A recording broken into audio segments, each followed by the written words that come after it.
Bom dia a todos.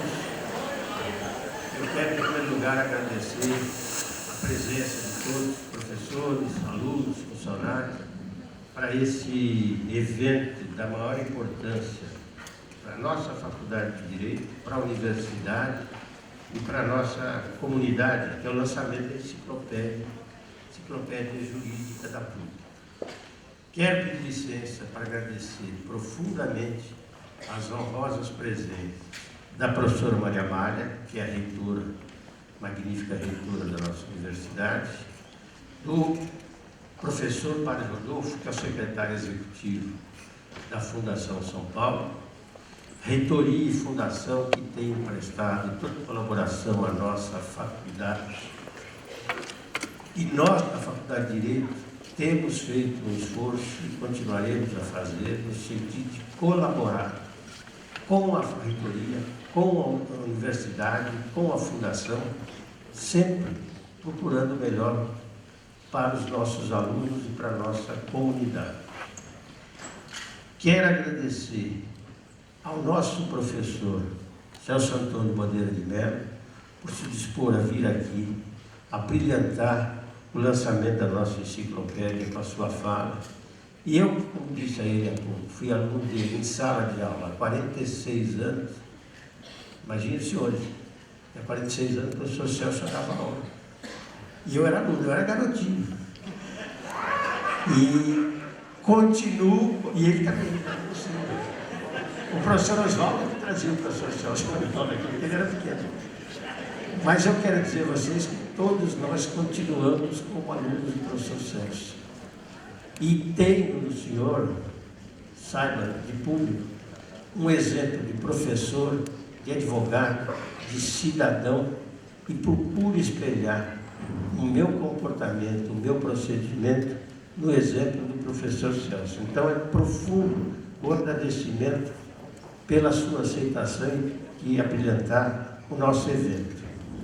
Quero dizer aos senhores que na mesa estão o professor Vidal, que é o nosso diretor adjunto, professora Jucira, que é coordenadora de graduação, professor Wagner, coordenador do programa de pós-graduação, professor Celso, professor Álvaro e professor André, que são, afinal, os idealizadores e responsáveis pela nossa enciclopédia jurídica. Eu quero, sem mais delongas, passar a palavra para a professora Maria Amália, para a sua saudação.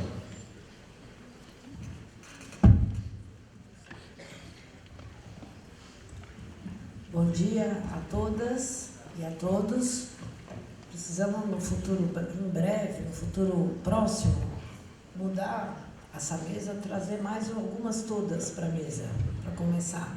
Mas, enfim, esse é o desafio, além da enciclopédia para a Faculdade de Direito. Tá bom, professor? Aumentar a participação feminina nessas situações. Bom, então é pouco. Bom, agora, seriamente, bom dia a todos e todas. É uma enorme satisfação estar aqui e eu gostaria de dizer algumas palavras no sentido de que uma iniciativa como essa, a construção de uma enciclopédia, é importante para uma universidade porque um formato, ela traz um formato de texto que certamente será de enorme utilidade para a graduação, não só dos nossos alunos, mas de todas as escolas de direito do Brasil. Além de trazer uma referência, uma obra de referência que, portanto, é importante para todos aqueles que praticam a profissão ou as profissões vinculadas à área de direito. Mas eu queria louvar a faculdade, muito especialmente, pela iniciativa de construir uma biblioteca, uma enciclopédia em formato eletrônico e que tenha acesso aberto. Uma das grandes lutas que travaremos nos próximos 20 ou 30 anos no mundo é a questão do acesso à literatura acadêmica e científica. Então, essa enciclopédia, ela vem a par daquilo que é uma política que essa reitoria gostaria de levar muito a sério, que é a de incentivar tudo aquilo que é versão eletrônica e que, portanto, é potencialmente acessível para muito além dos bancos universitários e da relação face a face, e tudo aquilo que dá acesso aberto, que dá acesso gratuito a conhecimento que é sério. É só assim que a gente poderá almejar um dia construir um mundo um pouco mais igual e um pouco mais democrático. A democracia, a igualdade começa pelo direito de todos e pelo acesso de todos àquilo que de melhor as sociedades, as culturas, as academias podem produzir. Então, parabéns à faculdade, que tem diante de si um desafio muito importante, que é não só de inaugurar, mas de fazer crescer e manter atualizado uma obra como essa. Uma obra de referência exige trabalho constante, trabalho sistemático e trabalho de muitos. Parabéns, então, e eu espero que vocês tenham, de fato, com essa iniciativa, aberto um caminho importante para a faculdade, que é o de se reconhecer e se fazer reconhecer por uma obra de referência de primeira linha. Muito obrigado.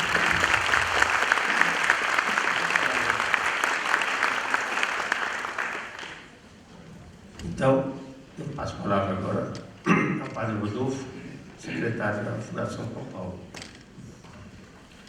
Então, bom dia.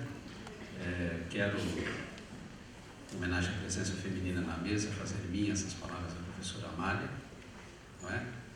E quero parabenizar também a Faculdade de Direito por essa iniciativa. E quero dizer o seguinte, quer dizer que a enciclopédia digital e de acesso a todo o público é, sem dúvida nenhuma, uma iniciativa que vem corroborar esse momento que o povo brasileiro está vivendo. É um momento político muito confuso, mas rico, e um momento em que a gente tem praticado a cidadania com muita força. Então, portanto, cada vez mais o cidadão comum tem interesse em conhecer conceitos jurídicos, institutos jurídicos, para exercer sua cidadania com consciência. Então, eu acho que essa enciclopédia chega em boa hora também, no contexto que nós vivemos, e quero parabenizar porque serão verbetes assinados pelos grandes mestres desta casa, da Escola de Direito da PUC São Paulo, da Escola Paulista de Direito, como alguns gostam de chamar, né? Então, parabenizo e desejo que o uso seja bastante grande pelos alunos, pelos acadêmicos, pelos mestres, mas também pelo cidadão e pela cidadã que hoje lutam para construir um país diferente, um país melhor, um país onde todos têm direito e acesso não só à educação, como à moradia, à saúde e tantos outros direitos. Então, essa é a minha palavra. Muito obrigado.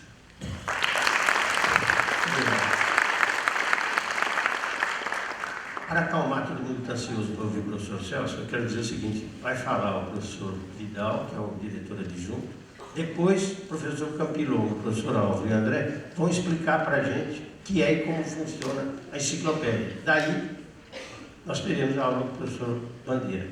Então, professor Vidal, com a palavra. Bom dia a todos, é uma satisfação imensa estar aqui. Lembrando, quer dizer, eu estava tirando pela memória aqui, quando eu e o Pedro Paulo começamos a nossa gestão há 3 anos e meio atrás. Havia, naquele momento, inúmeros desafios, a necessidade de uma reforma curricular, o aumento da produtividade do corpo docente, que foi quase duplicado, o aumento dos grupos de estudos, que foram quintuplicados, enfim, vários desafios estavam se colocando naquele momento, né? Isso tudo, quer dizer, foi sendo objeto de uma evolução constante. Conseguimos também, de uma forma tranquila, quer dizer, fazer com que todos os professores da Faculdade de Direito estejam titulares nesse momento, que não era uma realidade até pouco tempo atrás. Então, fomos vários desafios, mas faltava a cereja do bolo. E essa cereja do bolo acabou vindo de uma forma bastante peculiar. Um dia, o professor Campilongo, o professor Álvaro, chamaram a mim e o Pedro Paulo para um almoço. Vamos conversar, que temos uma ideia nova, né? E trouxeram junto com eles o André. O André não dava aula ainda aqui na faculdade. E surgiram lá com a ideia. O que vocês acham? Eu falei, falamos imediatamente, isso é mais do que factível, né? Isso é muito, muito importante. Será a primeira enciclopédia jurídica virtual, não do Brasil, mas do mundo.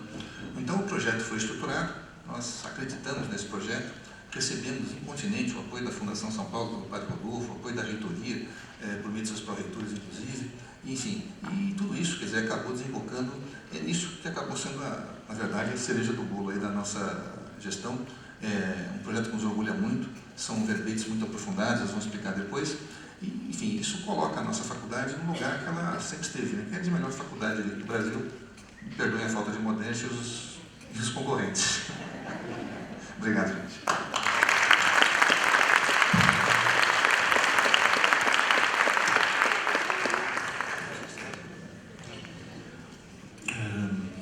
Magnífica reitora, excelentíssimo diretor, professores aqui presentes. É uma satisfação realmente enorme poder oferecer ao público da PUC e por internet ao público do planeta, também modestamente, a nossa enciclopédia. Nós estamos trabalhando neste projeto já há quase 2 anos. Fizemos incontáveis almoços com o professor Vidal, com o professor Manos, tivemos apoio incondicional da direção da faculdade, da reitoria, da Fundação São Paulo, para que este projeto fosse adiante, e estamos aqui, digamos, com a alegria, com a satisfação de lançarmos os 2 primeiros volumes de uma enciclopédia que tem uma previsão para 10 volumes. E com a possibilidade de 2 atualizações anuais. Esta velocidade toda tem um significado muito especial. A informação circula com muita rapidez e na sociedade como um todo, nos meios de comunicação, é também a comunicação jurídica. Um caso jurídico difícil que há poucos anos levava 5, 10 anos para se transformar num caso fácil. As últimas pesquisas têm revelado que, por exemplo, jurisdições que costumam medir isso, como é o caso da jurisdição americana, um caso difícil tem se transformado num caso fácil no curtíssimo espaço de 6 meses. É o tempo que nós vamos levar para fazer novas edições da nossa enciclopédia. Se nós contarmos que um curso de direito normalmente demora 5 anos, o giro de casos difíceis que se transformam em casos fáceis é um giro de 10 vezes ao longo dos 5 anos da faculdade.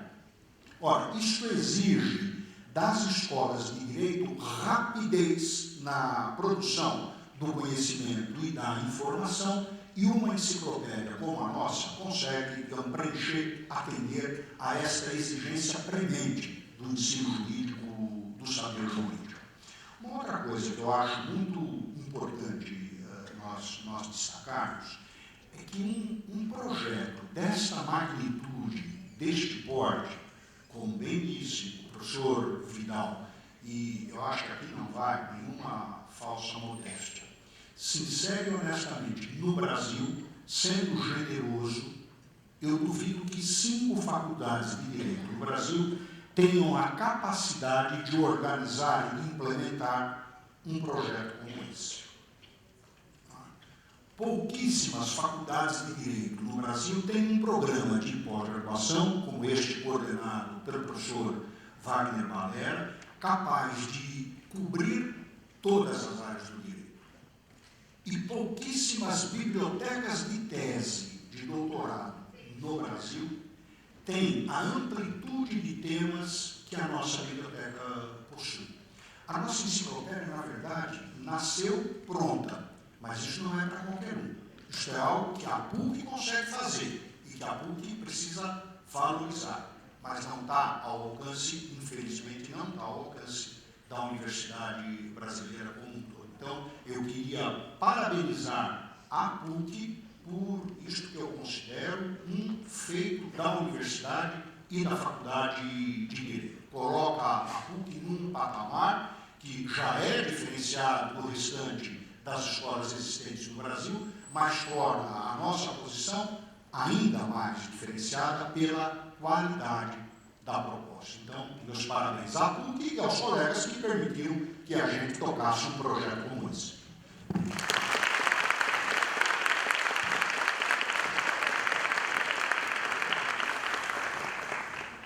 Bom dia a todos.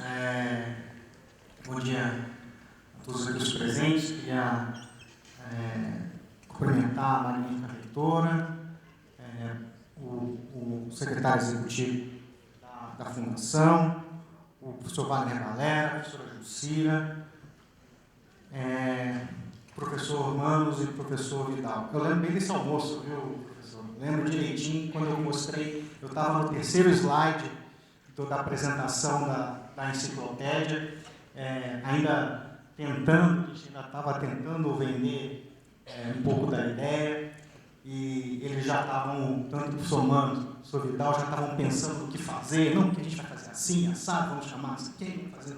Então, não precisaram de 3 slides, de 25, para que eles comprassem a ideia, somente eles poderiam ter encampado de forma tão firme esse projeto, que é um projeto muito importante para a gente.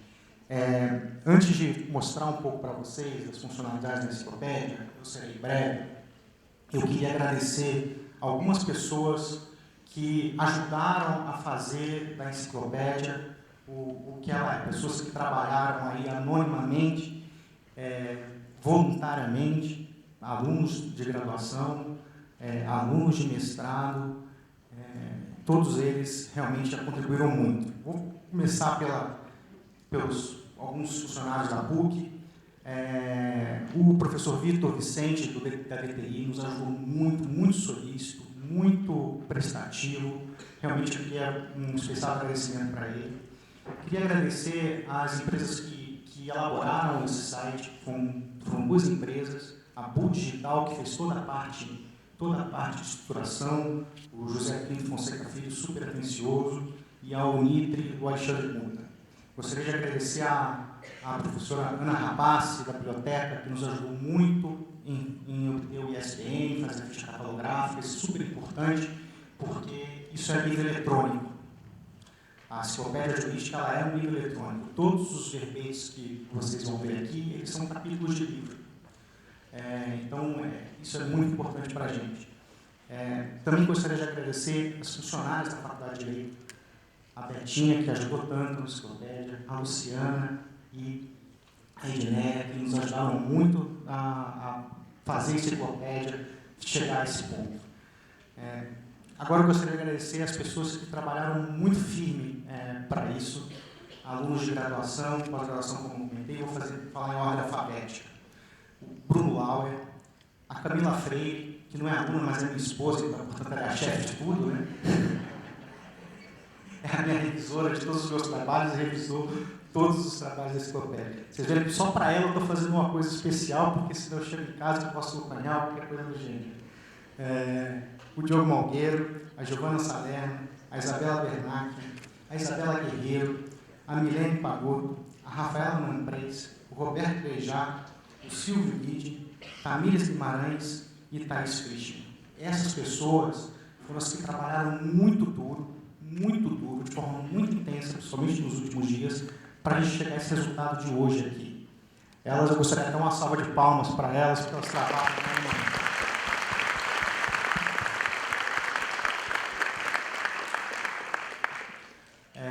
Meus amigos, agora eu vou mostrar um pouco para vocês de como funciona a enciclopédia. Aqui é o site enciclopediajurídica.pucsp.br. Ele não tem www.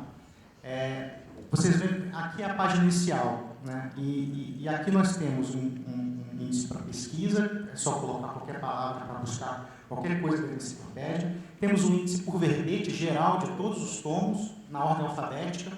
E temos aqui um índice por autor. Então, aqui é o índice por verbete, que nós, de todos os tomos. Então, quando os demais tomos surgirem, eles também vão se agregar aqui. Hoje nós temos aí mais de 110 verbetes, por enquanto, porque ainda tem mais ainda que estão sendo colocados ao longo dessa semana, os verbetes de outros tantos professores que mandaram e outro detalhe também, um outro agradecimento a todos os professores que mandaram os verbetes, né? Gastaram seu tempo para poder contribuir para esse projeto. Tanto os professores aqui da casa, como a querida professora Deira, que prestigiou, o professor Celso Antônio, que é a razão que eu estou aqui na PUC hoje é o professor Celso Antônio, eu vim fazer a PUC por conta dele.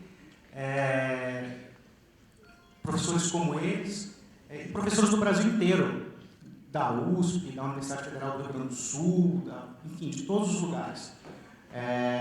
Então, aqui tem o índice por verbete, aqui o índice por autor, em que vocês vão poder ver todos os autores que fazem parte da enciclopédia. Tá? Vou voltar aqui à tela inicial. É óbvio que o site, só porque agora eu estou mostrando para vocês, ele está atrasando. Antes ele estava super rápido. Eu clicava, já aparecia, aí pronto. Aí aqui tem os tomos. Aqui, quando a gente clica ou no tomo de teoria geral ou no tomo de direito administrativo e constitucional, a gente vai direto no índice do tomo. Então, a gente tem esse índice geral aqui, que todos os verbetes na ordem alfabética vão estar aqui, e temos os índices por tomos. Vou entrar aqui no direito administrativo e constitucional. Então, aqui nós temos um índice alfabético, e também temos aqui esses itens aqui com um maisinho aqui. Eles estão aqui porque, além dos verbetes estarem aqui no índice como um todo, eles também estão dentro desses tópicos, que é o que a gente está chamando de tópicos. Então, se eu abrir aqui bens públicos, vem 4 verbetes que estão relacionados a bens públicos. Se a gente abrir, por exemplo, em desapropriação, que é o item de desapropriação, a professora Letícia está aqui, por exemplo, que está aqui na plateia, é o verbete dela aqui, mas também está no índice geral. E por aí vai. Eu vou entrar aqui num tópico. Vou filtrar aqui. Vou entrar no tópico intervenção do Estado no domínio social. Vou entrar no verbete da querida professora Carolina, que está aqui compondo a mesa. Então, aqui está o verbete dela. Tem sempre uma introduçãozinha do que se trata o verbete, alguns menores, outros maiores. Aqui tem um índice, então, se a gente quiser ir direto no índice, é só clicar aqui, ele já vai direto, para a gente poder acompanhar. Às vezes a gente não quer ler o verbete inteiro, quer ler um trecho só do verbete. A gente quer, por exemplo, ver as referências bibliográficas. Clica lá, já vai direto nas referências bibliográficas. Se a gente quiser, por exemplo, saber como citar esse verbete em outros trabalhos, também tem aqui. A gente vai aqui e cita os outros verbetes.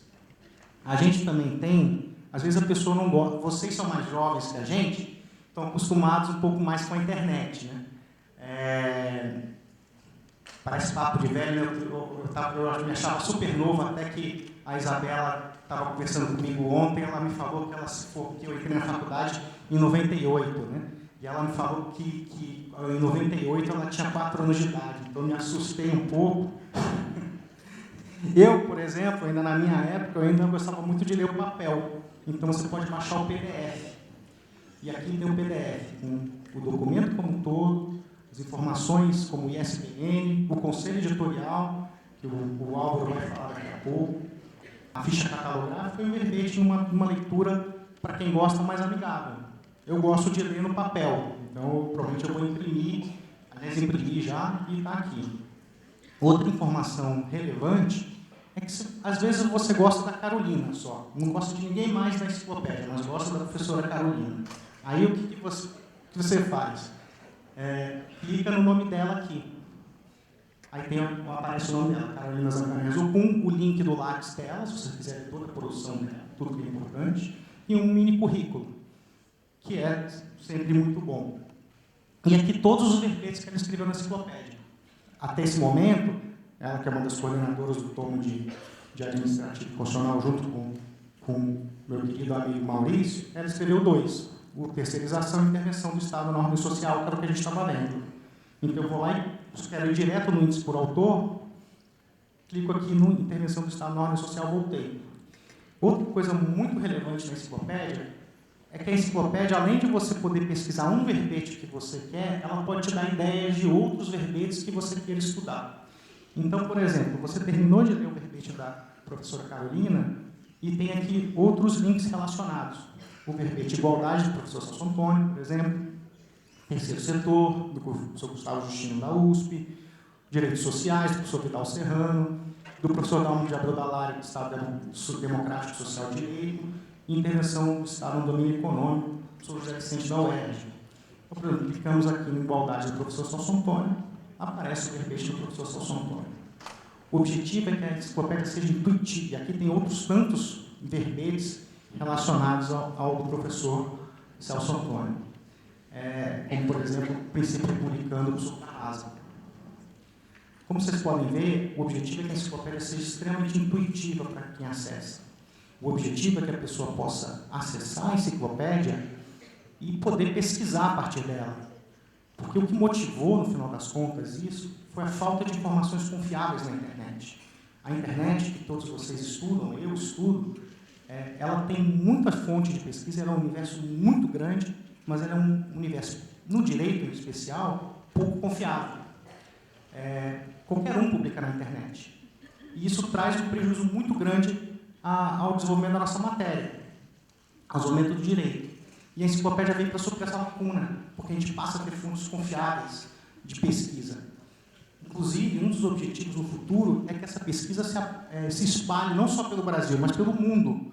No longo prazo, o nosso plano, que o professor Vidal e o professor Mano já nos impuseram aqui, é criar mecanismos para a gente poder traduzir todos os verbetes para o inglês e para o espanhol. Imaginem só a universalização de conhecimento jurídico que a PUC vai proporcionar para a sociedade em geral, no Brasil e no mundo. Porque essa enciclopédia, pessoal, ela foi pensada para pessoas da sociedade, enfim, que só querem estudar. Não tem dinheiro, não tem nada. Pode ter muito dinheiro, pouco dinheiro, mas ela pode estudar. Se ela tem vontade de estudar, ela pode entrar no site da PUC. A PUC vai oferecer para ela conhecimento jurídico de qualidade só de doutores em direito, salvo exceções muito importantes, autores de renome. Por fim, antes de passar a palavra para o meu amigo Álvaro, eu queria agradecer aos meus dois colegas de enciclopédia, o professor Campilongo, que sempre me recebeu com grande respeito, carinho. Me tornei seu fã. Né? Tem pessoas que, conforme a gente conhece, a gente vai gostando menos, né? A gente vai conhecendo mais a pessoa. O senhor é o oposto. E o meu irmão aqui, o Álvaro, que eu conheço desde os tempos de graduação, que foi fundamental para esse resultado chegar aqui como está. Para encerrar, eu queria dizer que a enciclopédia é a PUC. Ela é democrática e é plural. Ela foi feita pensando em todo mundo, estudante de graduação, juiz, advogado, quem não é formado em direito, para aqueles que têm vontade de estudar. E ela é como a PUC também. A PUC não pensa só nela, ela pensa na sociedade como um todo. E a enciclopédia ela não pensa só nela, só nos estudantes aqui, que são muito importantes para a gente, mas a sociedade como um todo. Obrigado.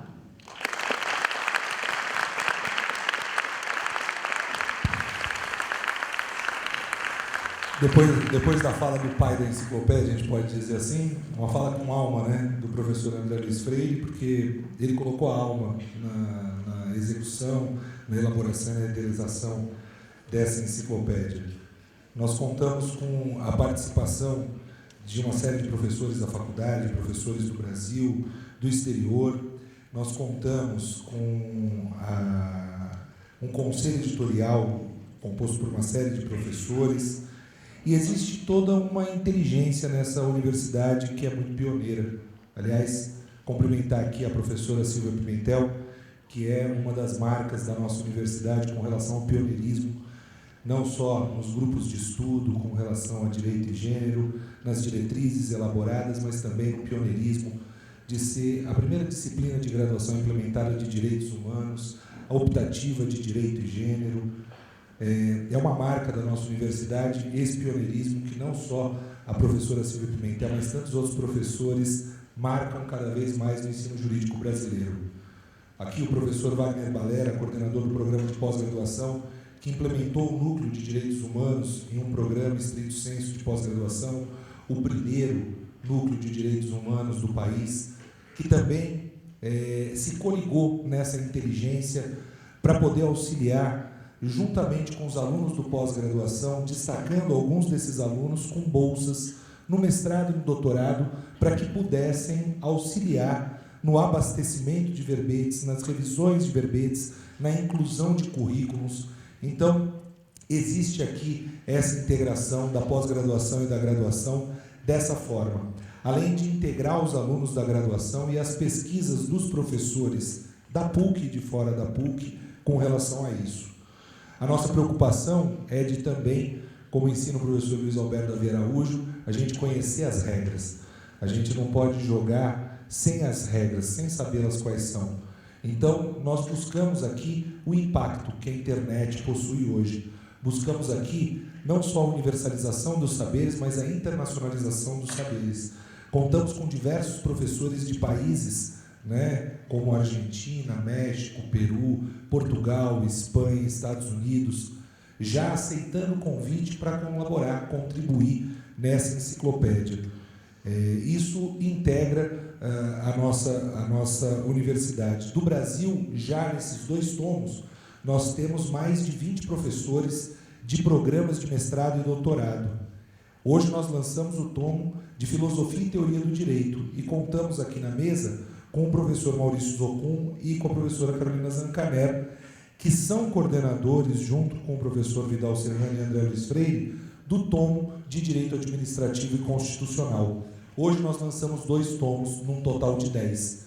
Então, esse trabalho é um trabalho mais que multiplicador, ele é exponencial em razão multiplicada.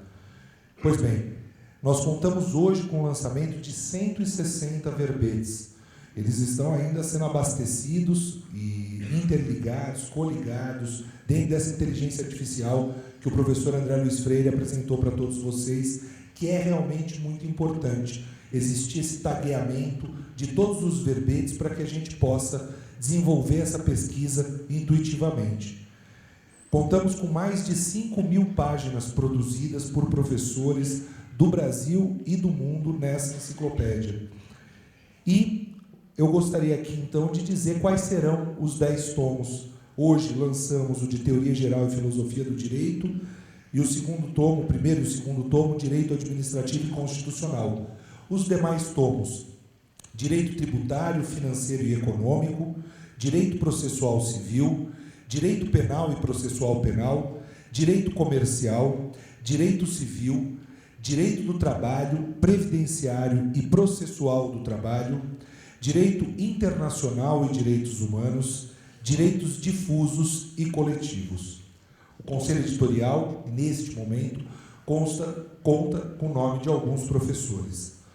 O professor emérito, o professor Celso Antônio Bandeira de Mello, a professora Elizabeth Nazar Carrasa, professor Fábio Lhoa Coelho, professor da USP Fernando Menezes de Almeida, professor Guilherme de Souza Brutti, professor Dr.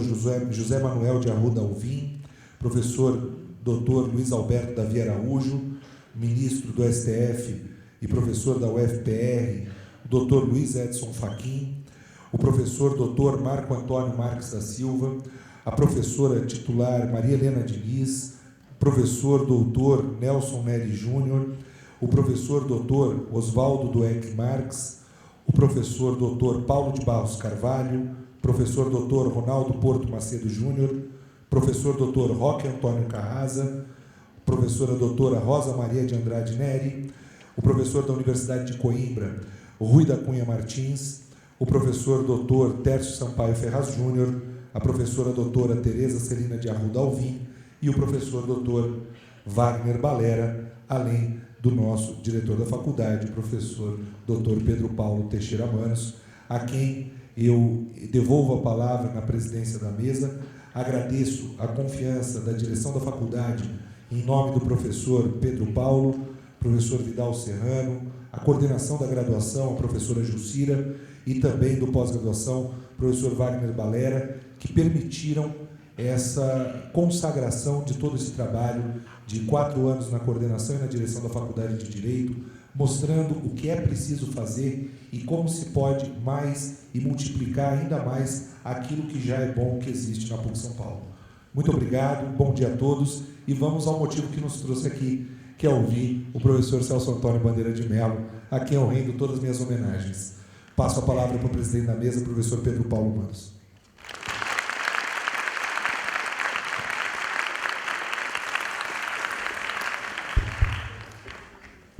Muito bem, eu quero, depois que a gente passou a ter uma visão real do que é a nossa enciclopédia jurídica, né, e a grandiosidade e a importância, eu quero renovar meus agradecimentos a todos.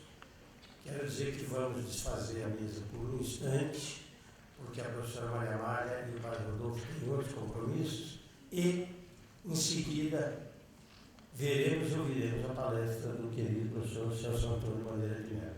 Muito obrigado.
Gente, vamos ao professor Bandeira? 1, 2 e já, professor. Muito obrigado de novo.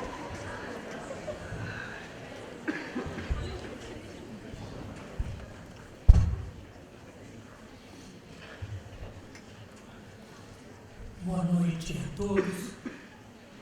Eu quero cumprimentar a magnífica reitora que nos deu a honra de presidir essa sessão, a magnífica reitora Maria Amália Anderi.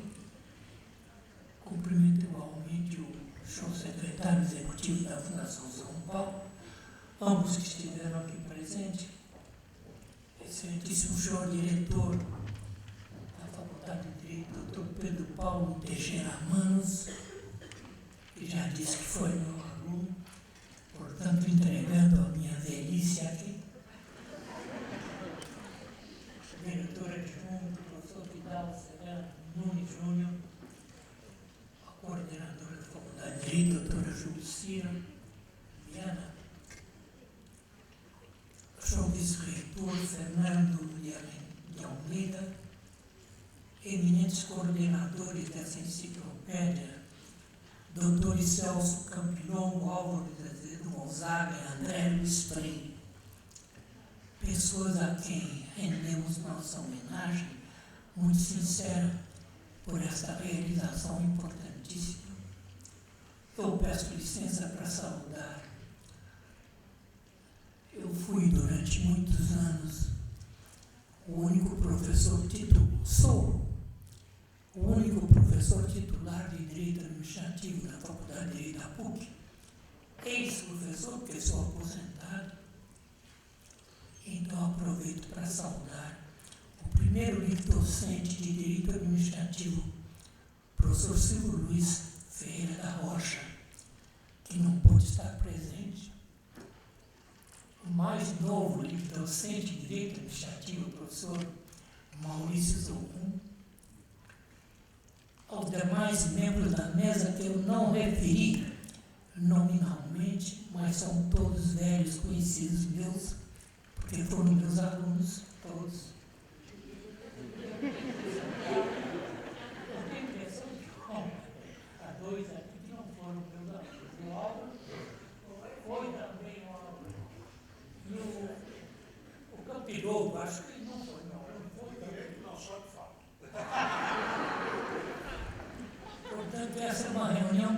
entre amigos e, no geral, entre ex-alunos. Meus prezados amigos, eu não vou fazer mais uma conferência, já fiz umas 500, 600 na minha vida. Quase todas no Brasil, mas algumas no exterior. Poucas na Europa e a maior parte delas na América Latina. Argentina, Uruguai, Chile, Paraguai, enfim, Colômbia. Já andei por esses países todos falando. Já era hora de eu não ficar mais falando, tá certo? Mas me convidaram para esta sessão e eu achei que era uma sessão tão importante que valia a pena vir. Valia muito a pena vir. Eu considero que o lançamento dessa enciclopédia é um marco na história da PUC. É um marco na história da Faculdade de Direito da PUC, certamente. É um evento incomum, é um evento excepcional. A PUC sempre foi vanguardeira, ela sempre teve iniciativas pioneiras.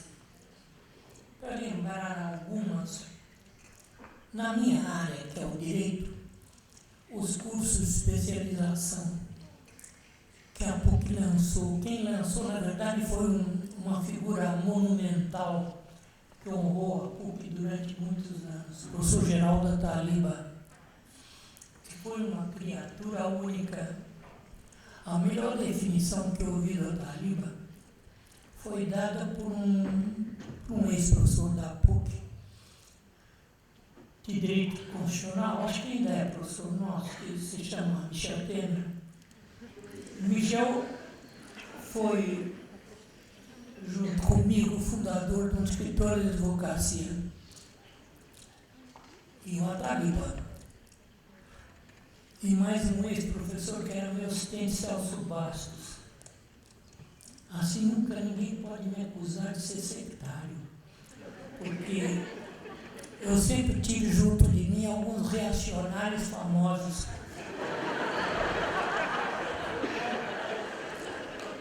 Dois deles reacionários de um grau extremo, não é? Assim, de sectário nunca ninguém poderá dizer que eu fui. Eu não pretendo fazer uma conferência típica, tomar um tema abrangente de direito e ficar aqui aborrecendo vocês. Não vou fazer isso. Eu vou apenas exaltar a grandeza desse instante, porque eu acho que isso é uma coisa incomum. Antigamente, quando eu era estudante, ainda se poderia dizer que os cursos superiores eram elitistas, porque eram poucas as pessoas que não pertenciam à classe média alta que frequentavam a universidade.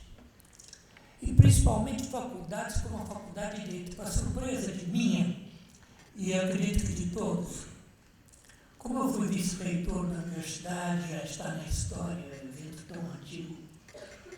Quando fui vice-reitor, Ataliba era o reitor, quando fui vice-reitor acadêmico dessa universidade, naquela época,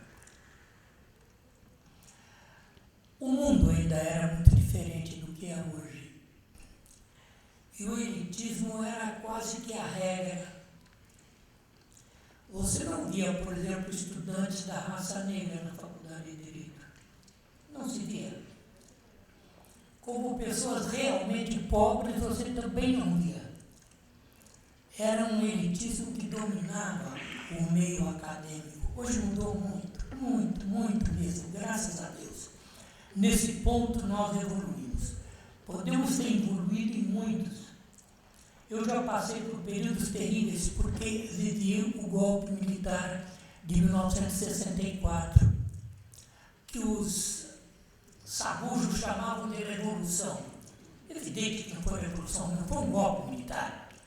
Os golpes costumam ser chamados de revolução, porque as pessoas se envergonham de dizer que é um golpe. Mas são golpes. Quando você tem a quebra da ordem jurídica, Não importa se é por meios violentos ou por meios suasórios, é golpe. A quebra da ordem jurídica chama-se golpe. O Brasil, infelizmente, é um país cuja história é de golpes. Nós já tivemos mais de um golpe na nossa história. A própria República, ela nasce de um movimento militar para derrubar o imperador. Não se trata aqui de nenhuma apreciação positiva ou negativa, é o registro de um fato. Só isso, nada mais. O Brasil é um país com uma história de golpes e uma história de amesquinhamento da ordem jurídica, como é que nós estamos vivendo hoje. Eu costumo dizer, talvez nem devesse dizer isso dentro de uma plateia de jovens. Se eu fosse começar a minha vida hoje, de novo, eu não sei se eu entraria numa faculdade de Direito. Porque o direito morreu quando o Supremo Tribunal Federal é incapaz de manter uma ordem jurídica estável. Quando no sul do país um rapaz com título de juiz viola todos os direitos e garantias fundamentais, quando leva à força um ex-presidente da República para depor um ex-presidente que não se recusou a depor, que nem intimado foi, quando, na verdade, conversas íntimas ou entre um cidadão e seu advogado são violadas sob o apoio de um, entre aspas, juiz de direito.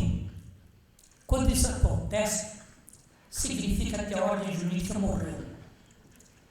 Essa é a chamada ordem jurídica do Brasil, em que os tribunais superiores não coíbem o indivíduo que comete todas essas violências contra o direito. Essa é, entre aspas, a ordem jurídica do Brasil. Esse momento terrível que estamos vivendo, um momento doloroso, que faz com que alguém da área de direito se sinta envergonhado. Eu me sinto envergonhado. Não posso falar do Supremo Tribunal Federal num tom excessivamente duro e crítico, porque conheço boa parte deles. Eram meninos quando eu já era um professor de direito. Um deles, há relativamente pouco tempo, antes de ter seu nome aprovado pelo Senado Federal, fez uma conferência, Veiga estava presente e assistiu, dizendo que ele se firmou no direito em razão de uma conferência minha. Ele era estudante de direito. Esse homem revelou uma grande coragem, ainda não tinha sido aprovado pelo Senado, e fez uma conferência dizendo isso. Já tinha sido designado pela Presidente da República, a primeira Presidente da República mulher que tivemos, uma mulher a quem respeito e admiro, porque foi torturada inúmeras vezes e não delatou ninguém.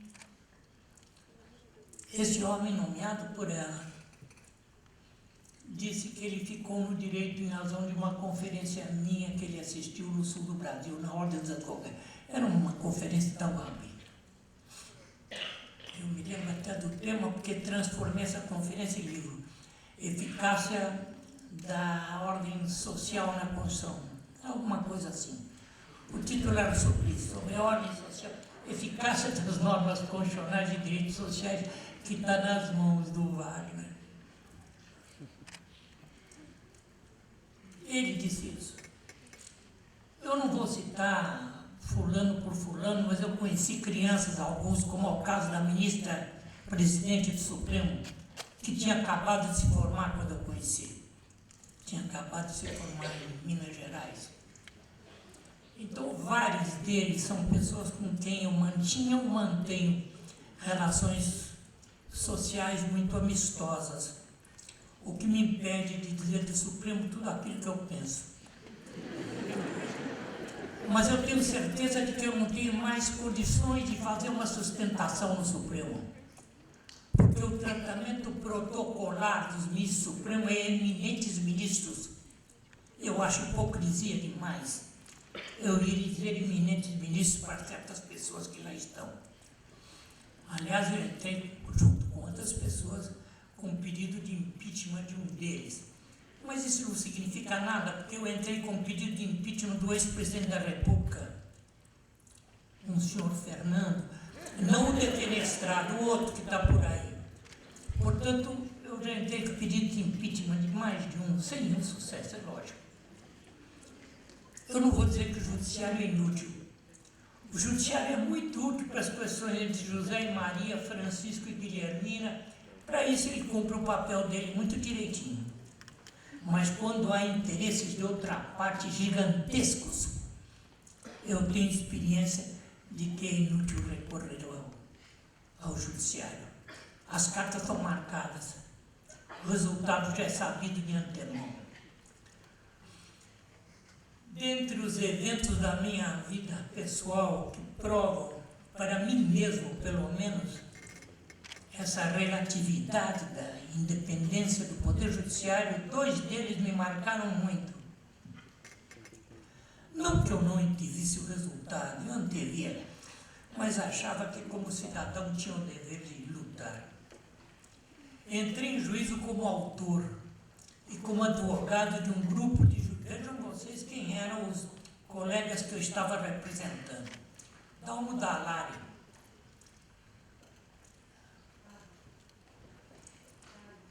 Fábio Comparato. Não, eu queria me lembrar dessa figura eminentíssima que foi professor da USP também, professor Goffredo da Silva Telli Júnior, Veiga Zancanera. Naquela época, ainda não tinha virado a folha, era os Grau. Quem mais veio? Era gente muito boa. Américo Lourenço Macela Combi, que foi presidente do Tribunal Regional aqui em São Paulo, Federal. Este querido amigo foi vice-prefeito de Santos. Sérgio da Cunha. Não sei se eu estou esquecendo o nome de alguém indevidamente, mas isso dá uma ideia de quem era o grupo de advogados que eu estava como autor da ação, mas como advogado do grupo representando. Em 2 ações muito importantes. Uma contra a venda da Vale do Rio Doce, que não foi vendida, praticamente a preço de banana, entregue a grupo privado. E outro, também escandaloso, foi das telecomunicações. Essa da Vale ainda está em juízo. Vocês podem ver como é antigo, como você pode pelejar em juízo. Eu tenho ações há mais de 30 anos em juízo. Aí vocês veem a rapidez do Poder Judiciário. Aliás, eu estou na presença de um juiz e devo dizer algo que eu frequentemente digo, que eu me penitencio como muitos advogados olhavam com ar assim de superioridade para a justiça do trabalho. Diziam, aquilo é um mercado. Eu me arrependi tanto de ter tido esse tipo de atitude, há muitíssimos anos, de ter tido esse tipo de atitude. Porque essa é a única justiça que o povão conhece, é a justiça do trabalho. Eu, com a idade que tenho, com o tempo de formado que tenho, eu já vi muita coisa. E não me lembro de ter visto alguém do povão dizer, vou impetrar um mandado de segurança. Que é a ação que se vota, não é? Justamente nos casos de violação de direito líquido e certo por parte de autoridades. Ora, meu Deus, a violação de direito líquido e certo por parte de autoridade é uma coisa mais corriqueira que existe. Mas eu nunca vi alguém do povão dizer. Sem advogar na área da justiça do trabalho, tive uma ação em toda a minha vida no justiça do trabalho quando eu era recém-formado. Eu cansei de ouvir gente do povão dizer, eu vou procurar meus direitos. Essa frase linda, vou procurar meus direitos, prova 2 coisas. Uma, que o sujeito sabe que tem direitos. e quais são eles. Senão ele não ia dizer, vou procurar meus direitos. Duas, que ele tinha pelo menos aquele mínimo de confiança no Poder Judiciário para ir atrás dos direitos dele. Era a legislação trabalhista, era o direito do trabalho. Essa que estão matando. É isso que o povão acreditava e acredita. Acredita, não sei durante quanto tempo vai ser isso, mas acreditava e acredita na justiça do trabalho. Quer dizer que essa é a justiça do povo brasileiro. Quer dizer que a justiça do trabalho, o juiz do trabalho, é aquele em quem o povão acredita. Então precisa tirar o chapéu para essa justiça. Eu me lembro de uma vez, eu tinha feito uma conferência no Rio e tinha que ir para outro lugar e fui junto no carro com o juiz do trabalho e uma juíza que eram casados. Ele que também estava junto, né? E o casal era reacionaríssimo. Eu fiquei impressionado com o reacionarismo deles. Mas apesar de todo o reacionarismo deles, as opiniões que eles tinham em matéria de direito do trabalho eram excelentes, não é verdade? Nós falamos que não é possível, esse homem é tão reacionário, essa mulher é tão reacionária, mas quando chega na área do direito do trabalho, não. Aí eles sabiam quais eram os direitos dos trabalhadores. Portanto, eu aproveito nesse momento, diante de um desembargador do trabalho, ministro do trabalho, para prestar minhas homenagens para essa justiça que eu aprendi a admirar. Muito, muito mesmo. Porque essa é a justiça para o povo brasileiro. De um modo geral, o Poder Judiciário, eu tenho grandes amigos, o Silvio, o Luiz. Se todos os juízes fossem como o Silvio, o direito brasileiro era outra coisa. Era um direito respeitável, não é? Então não é por prevenção contra a magistratura que eu digo isso, a magistratura civil. Meu pai foi desembargador.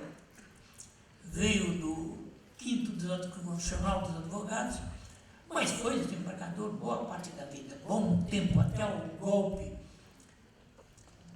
se tornar insuportável e haver risco para a decisão. Quando ele já tinha tempo de aposentadoria, ele falou, o que eu vou continuar aqui me aborrecendo, ainda correndo o risco de que me caçem por fazer justiça, e se aposentou. Como podem dizer que eu tenho prevenção contra a magistratura civil, não é verdade.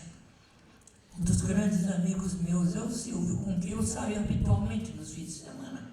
Foi um aluno brilhantíssimo, não daqueles que ficam numa primeira fila aparentando grande dedicação. O Silvio era discreto, a vida inteira ele foi um homem discreto. Ele é daqueles que recebem. Olha, a segunda vez que eu vou falar do Michel. Eu não sou adepto politicamente de Michel, de jeito algum. Não vou esconder de ninguém o que eu sou, não gosto de coisas ocultas. A vida inteira eu votei no Lula. Desde as primeiras eleições que ele perdeu. Sempre votei no Lula. Quando ele e esse senhor, o Fernando, o que não foi defenestrado, foram candidatos, naquela época eu tinha um bom juízo desse que não foi defenestrado. E eu conhecia ele. Quando a pessoa viveu bastante, ela conheceu muita gente que depois se tornou politicamente conhecido ou importante. Esse era um que eu conhecia. Que eu conhecia e que em outros tempos, evidentemente, eu admirava. Imaginava que seria... Então, quando ele foi candidato junto com o Lula, eu pensei, meu Deus, são duas pessoas pelas quais eu tenho respeito e admiração. Mas depois, me perdoe dizer vaidosamente, inteligentemente eu optei pelo Lula e votei no Lula. Nunca me arrependi disso. Se tivesse votado pelo outro, eu estaria até agora amargurado e arrependido. Mas não foi no Lula que eu votei. Aqui nessa sala esteve presente o senhor Luiz Inácio da Silva, o Lula, quando candidato, numa eleição que ele ganhou. Eu me lembro que ele foi trazido por uma ex-aluna minha, da Escola de Serviço, eu fui professor da Escola de Serviço Social, que era essa moça vereadora, Aldaísa Esposati. E eu me lembro que o senhor Luiz Inácio esteve aqui para honra nossa e fez uma das suas palestras, porque ele é arrebatador. Quem conhece o Lula pessoalmente sabe que ele é um homem absolutamente arrebatador. Ele é uma pessoa singular. Ele não é dessas pessoas que você se sente constrangido de chegar e dizer: oi, Lula, e bater no ombro dele porque ele é tão importante, importante no mundo, não é no Brasil, ele é importante no mundo. Ninguém se sente constrangido porque ele é tão especial, é uma figura tão única. Sempre se diz que Pelé só existiu um, mesmo que não se discuta o problema de se o Pelé era isso, era aquilo, fora da qualidade de jogador. O Lula pode ser em qualquer qualidade. Ele é um homem especial. Eu disse que eu ia citar pela segunda vez o Michel. Michel, certa vez, me disse, ele não era presidente ainda, ele era, acho que era vice. E disse: Celso, eu não tenho nenhuma vocação para ser,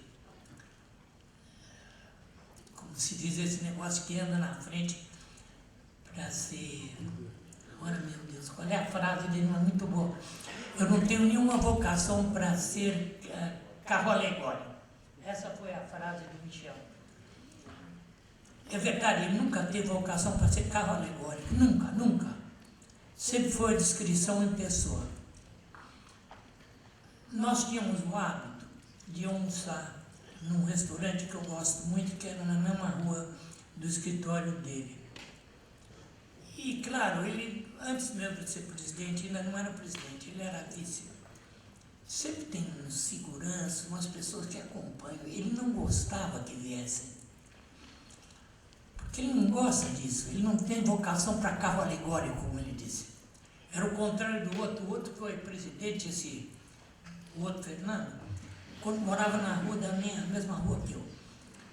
Quando ele chegava, vinham aqueles carros fazendo barulho, era ele chegando. O Michel é o oposto disso. Nunca, eu não quero, eu não estou politicamente defendendo o Michel nada. É um amigo histórico, mas eu não estou defendendo politicamente, como já disse, eu sempre fui eleitor do Lula a vida inteira. E quero que em 2018 eu vou voltar a ser. Vou de novo, porque ele vai trazer de novo o Brasil para o século, nem falo século XXI, século XX. Ele vai voltar de novo o Brasil para o século XX.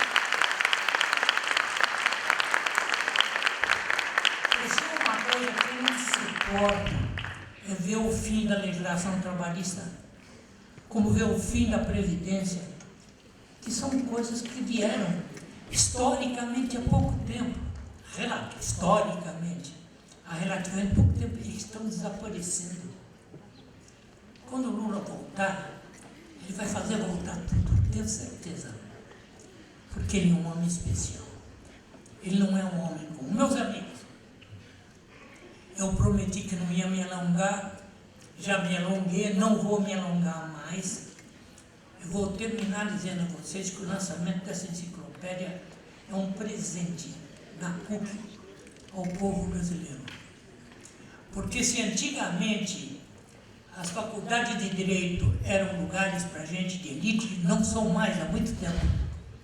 E muita gente pobre estuda e precisa de ter textos gratuitos e na internet. Os alunos não gostam mais de livro. Essa é uma geração que quer olhar tudo numa telinha. Eu não gosto, eu gosto de olhar no livro e folhear o livro, e riscar o livro, anotar o livro. É a minha geração. Mas não é a nova geração. E eu entendo.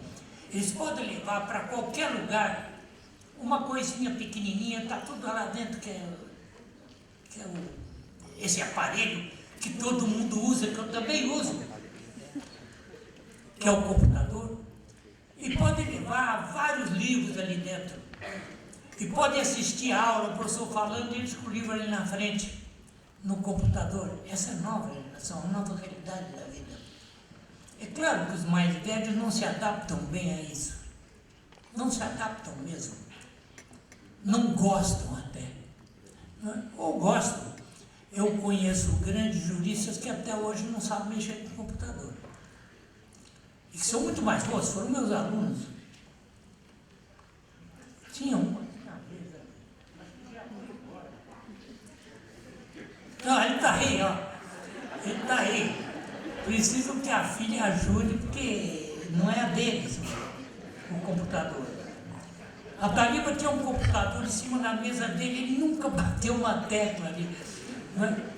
Tanto eu gozei ele que ele tirou o computador daqui, não sei por que foi. Falei, que cadê você tem esse troço? Você não sabe mexer, nem... Eu te ensino, se você quiser, você sabe que eu sou bom professor. Eu tenho a vaidade de me achar bom professor. Eu era tido como um bom professor. Tanto que eu deixei de dar aula, eu encerro com isso, com essa historinha, digamos, eu deixei de dar aula. Os alunos, em geral, quando começou o negócio de ter várias turmas, eles faziam abaixo-assinado para serem meus alunos. Prova que eu era bem quisto como professor, reputado bom professor. Aí veio um governo desse senhor que eu disse que não foi defenestrado, e eu, claro que eu detestava aquele governo. O governo que eu pensava que ia ser o mais entreguista da história. E, como eu tinha essa péssima impressão, é claro que nas minhas aulas, por mais que eu me controlasse, eu deixava transparecer essa minha ojeriza por aquele entreguismo insuportável. Um grupo de alunos da direita, eu não me lembro se nós ainda estávamos no tempo do golpe militar, acho que não mais. Ficou revoltado. Eu tinha sido aluno, professor da GV, e uma coisa que eu gostei muito que havia na GV é a seguinte: existia avaliação anual dos professores, feita pelos alunos. Eram os alunos que diziam se o professor era bom, se era mal nisso, naquilo, uma série de itens. Todo ano eu propunha na congregação, depois o Conselho de Departamento, que mudou o nome, que instituísse esse sistema aqui na faculdade. Que quando os alunos avaliassem muito mal um professor, mais de um ano ele fosse posto fora. Era essa a minha teoria, e se eu tivesse sustentado até hoje, eu sustentaria a mesma coisa. Professor que os alunos não gostam anos seguidos, é porque é mau professor.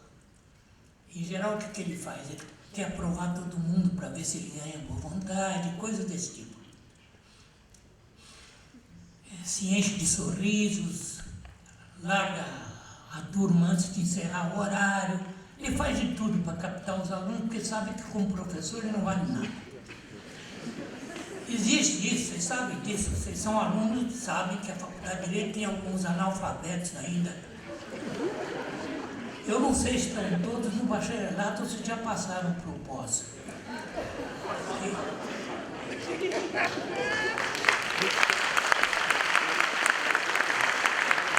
Eu larguei de dar aula aqui, já tinha tempo de aposentadoria de sobra, porque eu comecei a dar aula, eu era um menino.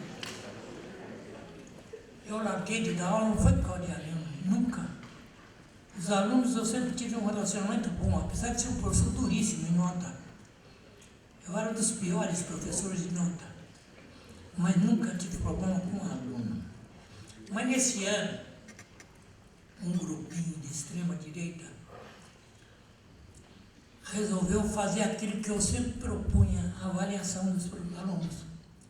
E fizeram uma avaliação minha, eu não vou dizer que má avaliação, mas eu estava acostumado a ter uma avaliação altíssima. Então, quando eu entrei, digamos, entre os 8 primeiros, qualquer coisa assim, por vaidade, claro, não vou negar, eu falei, puxa vida, é essa avaliação que eles fazem de mim?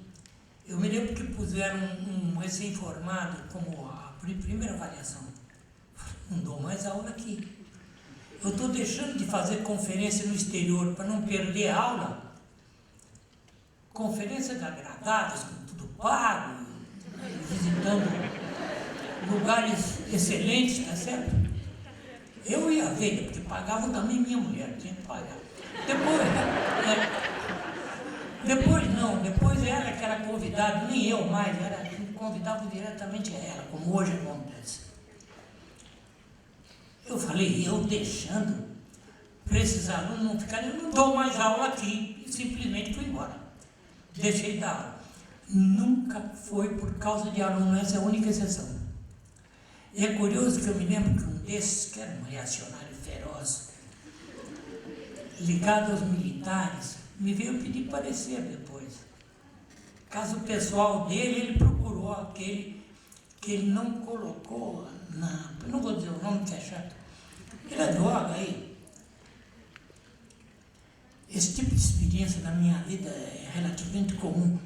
Eu sempre digo que os juízes, há dois tipos de tratamento que eu recebo dos juízes. Uns, eu não vou mais despachar, faz muito tempo, só dou parecer, mas se calhava de eu ir, uns me faziam 1000 homenagens, etc. E eu não aprovava aquilo como não aprovo. E outros assumiam uma postura assim, está pensando que é alguma coisa só porque escreveu uma dezena de livros? Não, aqui quem manda sou eu, você não é nada. Essa é não é que diga isso, que ninguém vai dizer isso para ninguém. Mas sabe aquela atitude superior? Essas duas atitudes eu conheço. Felizmente essa segunda é mais rara. Então na vida existe isso. Existe gente que tem raiva de alguém porque esse alguém foi bem sucedido. Existe gente que quer homenagear alguém. Eu encerro mencionando um juiz por quem eu tenho grande admiração. Eu pedi para a vida que fizesse uns sinais assim para avisar que meu tempo estava passando porque eu esqueci meu relógio. E ela já fez vários. Obrigado. Eu já vou encerrar com esse episódio. Há relativamente pouco, eu deixei de dar, só dou pareceres, uns 20 anos ou mais, 30 talvez. Porque eu não quero mover ação para os meus bisnetos receberem alguma coisa. Então, digo, eu não vou, eu não preciso mais, eu dou parecer, acabou. Mas veio ao escritório um senhor, de muita idade, velhíssimo, mais velho que eu. Esse homem chegou, cheio de delicadezas e vênias. Esse homem é um bilionário. E insistiu que eu fosse advogado. Ele expliquei, olha, eu não advogo há muitos anos. E essa não é a minha área de especialidade. Eu não gosto de advogar fora da minha área, de dar para nada. Não, mas eu quero o senhor. Mas olha, não. Eu digo, está cheio de bom advogado, eu conheço todos, já contratei todos, são safados. Digo, não é assim, mas enfim, o homem disse isso. E esses juízes também não valem nada, corruptos. Eu digo, meu Deus, esse homem está muito radical. Mas era um homem de muita idade. E muito educado comigo, evidente, ele queria que fosse eu por toda a lei. Aí eu virei e falei, olha, eu acho que o advogado, ele tem que estar com a mão na massa todo dia. Se ele está afastado do exercício diuturno da profissão só não aparecer, ele pode ser bom para aparecer, ele pode ser um jurista, etc, etc. Eu não confundo as coisas, eu me lembro que um dos cientistas de maior prestígio no Brasil, em Brasília, ele foi fazer uma sustentação e eu do outro lado. O meu cliente, para ser sincero, tinha sido de improviso que pediram para fazer a sustentação. Eu falei, pô, com esse homem, com essa fama que ele tem, eu ganhei a ação ali. Porque o cara era péssimo advogado, na minha opinião. Ele podia ser um super jurista, e era mesmo. Mas como advogado, achei uma catástrofe. A sustentação que ele fez, eu considerei que enterrou a causa do cliente dele. E eu ganhei a ação. Porque não tinha outro jeito, são só dois lados, ou é um ou outro. Eu ganhei a ação porque ele era um péssimo advogado, e não obstante fosse, eu conheço um jurista notável. Então são duas coisas diferentes. Para dar parecer é uma coisa, para advogar é outra. É uma sorte que eu não conheci. Então quando esse homem insistiu demais, eu já não estava mais no exercício de turno. Eu falei, olha, eu vou falar com o meu genro, que é um grande advogado. e que é um jurista de primeira água também, que é o Maurício Zon. Falei, Maurício, você topa ir junto comigo nisso, porque senão eu não vou. Chamei o Maurício veio para a sala, ouvi o homem falar, disse, tudo bem, eu topo. E aí fomos nós para... Até porque precisa, com essa internet, com esse sistema, hoje você tem que saber uma opção de coisa para advogar em tribunal superior, senão nem pode. Porque chegar lá você não sabe o que vai dizer. Eu fui despachar. Eu não fazia isso há 20 anos. Era no TFR. Era no STJ. TFR quando eu comecei. Era o STJ. E eu fui despachar. Fiquei muito bem impressionado com o juiz. Ele não me fez vênias, homenagem, nada. E me tratou com toda a consideração e respeito que você deve a um advogado. Saí e falei para o Maurício, esse cara é juiz. Eu vi que aquele cara era juiz. Ele sabia como se portar. Esse homem, infelizmente, morreu num desastre aéreo há poucos dias. Era um ministro supremo porque eu tinha grande respeito. É o Teori. Morreu num desastre numa região terrível, onde já tinha morrido Ulisses Guimarães, né? Uma região onde as pessoas morrem. A Veiga tem uma casa lá que é Laranjeiras, né? Então esse homem morreu. Esse que era um juiz para tirar o chapéu. Era para tirar o chapéu. Esse homem é um homem que merecia o máximo respeito. Esse Teori. Meus amigos, os longos anos de advocacia que eu tive e de dar parecer que eu tenho, porque essa é a minha atividade diuturna, me fizeram olhar hoje o direito com uma tristeza muito grande. Quando eu vejo que pode um rapaz que se diz juiz, que tem o título de juiz, praticar todos os desmandos que pratica e não ser punido pelos tribunais superiores e, pelo contrário, ver decisões dele confirmadas, quando eu assisto isso, eu digo, meu Deus do céu, eu que já vivi o horror da ditadura, que já assisti os desmandos que assisti, nunca pensei que nós íamos chegar nisso. Chegamos. A geração de vocês, jovens, é que pode mudar isso. Vocês, como juízes, é que poderão mostrar que a magistratura merece o respeito que em outros tempos ela teve. Antigamente, quando o juiz era safado, as pessoas podiam apontar o dedo e dizer, fulano é safado. Hoje eu não sei se não ia gastar todos os dedos das pessoas. Não é que eu acho que eles são ladrões, eu não acho que os juízes são ladrões. Não, são covardes, é outra coisa. Não tem coragem de enfrentar. Sobretudo não tem a coragem de enfrentar aquilo que falsamente se chama de opinião pública. Não existe opinião pública, existe opinião publicada. É isso que existe. É o que sai na imprensa. É aquilo que é decidido por meia dúzia de donos de jornal, de televisão. São eles que mandam. São eles que dizem o que deve ser feito e o que não deve ser feito. Desgraçadamente, essa é a nossa situação. Chegamos nesse estado lamentável e vergonhoso. A geração de vocês pode mudar. Muito obrigado.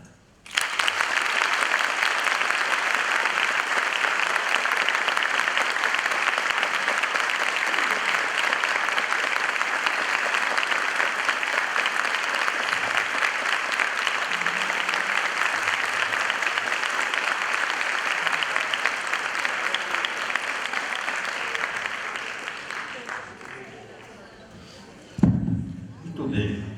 Não poderia ser melhor o lançamento do que ouvir as palavras sempre sábias e orientadoras do professor Celso Antônio. Eu quero agradecer muito ao senhor pela gentileza de vir aqui nos ensinar ao vivo mais uma vez, e quero dizer que o Brasil já passou por momentos ruins como esse. E nós vamos virar essa página, porque nós temos professores como o senhor. Então eu quero agradecer muito e antes de encerrar eu quero passar a palavra um instante para o professor André.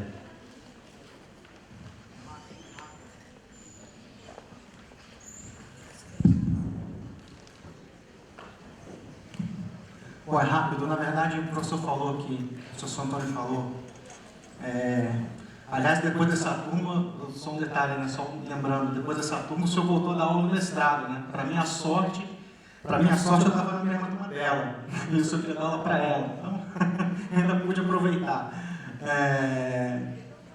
E doutorado, pois é, a última aula, infelizmente, eu pude presenciar. Infelizmente, gostaria que ele desse mais alto, como ele deu de hoje. Mas não era isso que eu queria falar. O que eu queria comentar é só o seguinte: o professor falou que é a geração de vocês que muda, e eu queria falar mais uma coisa. Também são vocês que vão nos ajudar a aprimorar cada vez mais a enciclopédia. Então, se vocês encontrarem alguma coisa que possa melhorar, que possa ser aprimorada no índice, nos verbetes, críticas, olha, eu li aquele verbete não está muito bom, não está muito claro, podem mandar, tem uma área aqui de contato, caso vocês queiram, ou se vocês quiserem, às vezes não quer documentar, enfim, ainda mais se for para falar mal de algum verbete, né?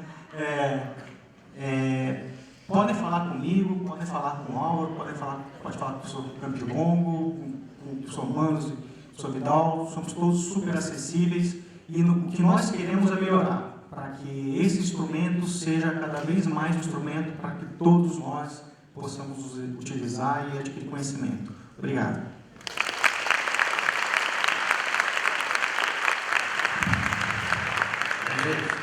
Então, participem, parabéns a todos e está encerrada a sessão. Muito obrigado.